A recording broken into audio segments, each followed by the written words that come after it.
An important day, day 4, and the Yorkshire lads warming up. They've done well in this game after an indifferent opening day, turning it round. Now Notts opened up knowing a solid batting performance was needed. Gidman got a single off the first ball. Taylor opened his account on the day with 2 off Brooks to square leg. And Notts battled hard in the early stages as Yorkshire sought that vital breakthrough. Tim Bresnham came into the attack and Taylor blasted him down the ground for a boundary. And Gidman also produced a 4 as Notts rallied well in that first half hour. At this stage they're 92 for the loss of 3 wickets. But it was soon 4 wickets down as Gidman edged a passing delivery to keep a hod. He'd gone for 13. Sammy Patel joined James Taylor at the wicket, and Taylor brought up the 100 for Notts with more runs off Bresnham. He then greeted Will Rhodes' arrival as a bowler with a boundary, and Patel was now settling in and producing runs. Yorkshire turned to spin with Jack Leaning as they attempted to break the partnership, and that partnership was broken, but it was done so by Will Rhodes. Taylor went aerial and subfielder Mo Ashraf on for the injured Pujara took the catch on the square leg boundary. Taylor out for 35, a poor shot as well.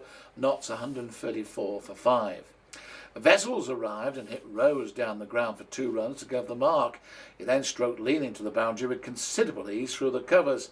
Patel lifted a Rhodes delivery over the leg side field to the boundary to take that lead to 134.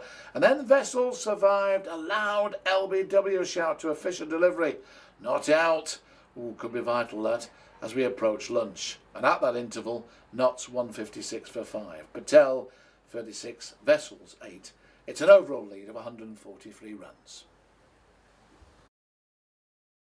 Sammy Patel began the crucial second session with a boundary off Patterson, and he also whipped the same bowler through mid-wicket for 2. A further boundary followed to take Patel to 46. He then went aerial to hit Brooks down too deep mid-on for 3 runs, and then his half-century with 7 fours getting the runs off Patterson.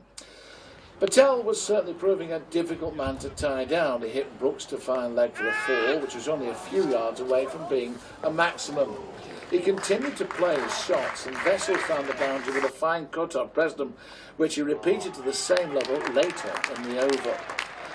Vessels continued to cut the ball away down to firm man with a good deal of success. Will Rhodes returned and offered Patel width on the off stump, and he struck it away for 4. But next ball he was out, caught by a hard off Rhodes for 76. 11 fours in that knock, 213 for 6, a lead of 200. Reid had a bit of good fortune as he edged Rhodes past the slips for a sketchy boundary, but nothing lucky about a fine lofted 6 from Vessels off Leaning over mid-wicket. He then drilled a Leaning delivery to the boundary over mid-on, but Leaning hit back, having the same batsman caught behind a hod for 43 with a score on 245. Philander joined Reid and got off the mark with a single. Just before tea, there was a real quiet period of play as far as runs were concerned, but Philander broke the mould with a 4, and Reid also found the ropes off Bresnham. The pair continued to add valuable runs to quell the challenge from the champions. So at tea, Notts 292 for 7, Philander 18, Reid 40. It's a lead of 278, just 32 overs to go, and the draw looks nailed on. The final session was a case of getting in a bit of practice for both sides. It was clear the game was destined for a draw.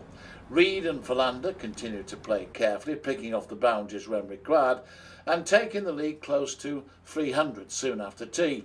Reid went to his 50 with 7 fours with a single down to fine leg off Rhodes. He then cut loose with a straight 6 off Leaning, and with the pressure off, Notts began to enjoy that prospect. Philander hit Leaning for a further huge 6. Just before 5 o'clock, the draw was declared. For the record, Notts were 354 for 7 in their second innings. Reid, by the way, was 83 not out, and 2 wickets for Yorkshire's Will Rhodes. So a draw against Notts added to a victory against Worcestershire. Yorkshire not going badly at all, continuing the situation that they had, and also from the problem that they've got a number of players still out there in the West Indies. But we need to seek the views of Jason Gillespie. Was he a bit disappointed that Yorkshire couldn't push for victory in the end? I think we were the team.